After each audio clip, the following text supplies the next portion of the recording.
ये भजन उस समय की है जिस समय भगवान श्री राम का वनवास हुआ होता है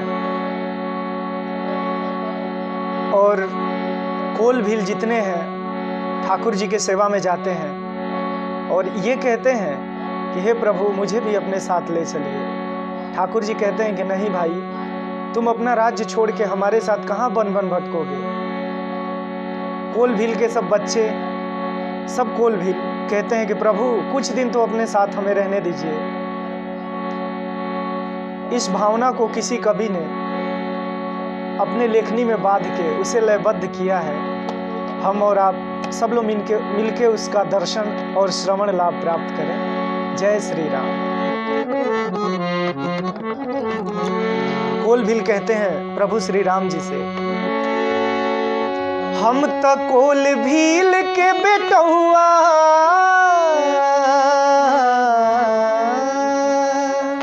ये पद भोजपुरी में है।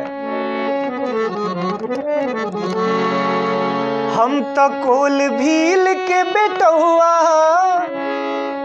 रउआ राजा राम जी। हम तो कोल भील के बेटौआ, रउआ राजा राम जी। तोहरा संगे संगे जंगल में जाएब राम जी। तोहरा संगे संगे जंगल में जाएब राम जी। हम तो कोल भील के बेटौआ, हम तो कोल भील के बेटौआ, तू तो राजा राम जी। तोहरा संगे संगे जंगल में जाएब राम जी। तोहरा संगे संगे जंगल में जाएब राम जी।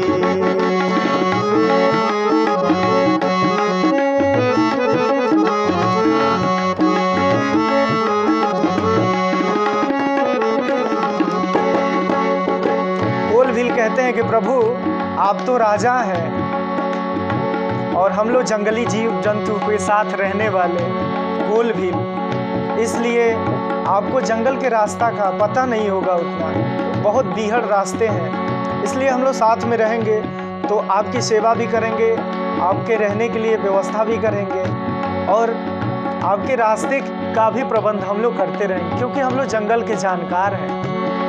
कहते हैं कोल भील, नदी नाला बड़की खोहिया बहुते बा गहराई। नदी नाला बड़की खोहिया बहुते बा गहराई। ऊंच नीच ना घाट पाट कहूँ बीहड़ बा चढ़ाई। ऊंच नीच कहूँ घाट पाट ना बीहड़ बा चढ़ाई। चल के आगे आगे रहिया के बताई राम जी। चल के आगे आगे रहिया के बताई राम जी। तोहरा संगे संगे जंगल में जाएब राम जी। तोहरा संगे संगे जंगल में जाएब राम जी। हम तो कोल भील के बेटौआ, हम तो कोल भील के बेटौआ, रउआ राजा राम जी। तोहरा संगे संगे जंगल में जाएब राम जी। तोहरा संगे संगे जंगल में जाएब राम जी।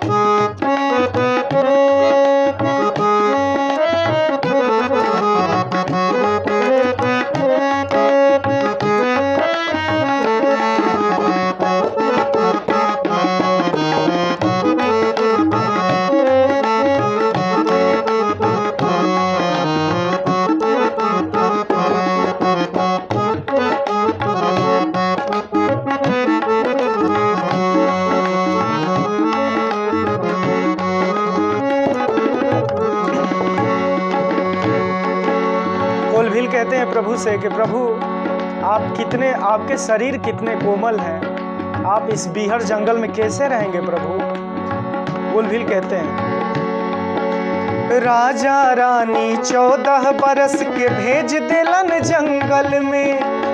राजा रानी 14 बरस के भेज दिलन जंगल में। बनवा में तू कैसे रहबा, रहला राजमहल में। बनवा में तू कैसे रहबा, रहला राजमहल में। तोहके रहे बदे कुटिया के, तहके रहे बदे कुटिया के छवाई राम जी। तोहरा संगे संगे जंगल में जाएब राम जी। तोहरा संगे संगे जंगल में जाएब राम जी।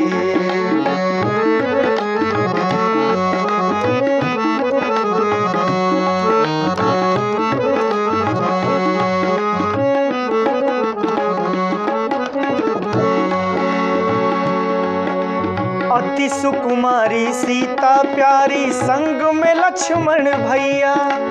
अति सुकुमारी सीता प्यारी संग में लक्ष्मण भैया। गुहा गहन बाझाड़ी खाड़ी धूप दीप दुख दैया। गुहा गहन बाझाड़ी खाड़ी धूप दीप दुख दैया।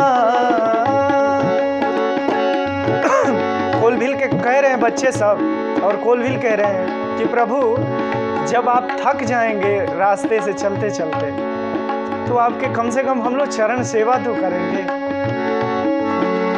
अति सुकुमारी सीता प्यारी संग में लक्ष्मण भैया। गुहा गहन बाझाड़ी खाड़ी धूप दीप दुख दैया।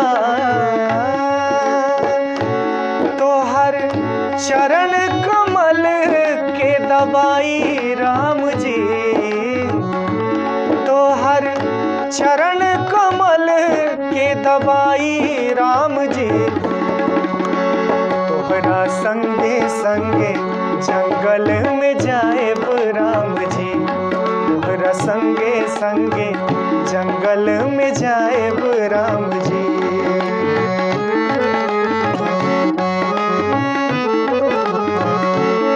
हम त कोलभील के बेटौआ,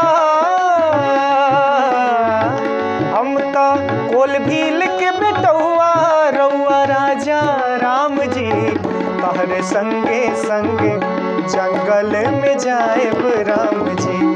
तोहरा संगे संगे जंगल में जाएब राम जी। तोहरा संगे संगे जंगल में जाएब राम जी। तोहरा संगे संगे जंगल में जाएब राम जी। आ जाएब राम जी, आ जाए।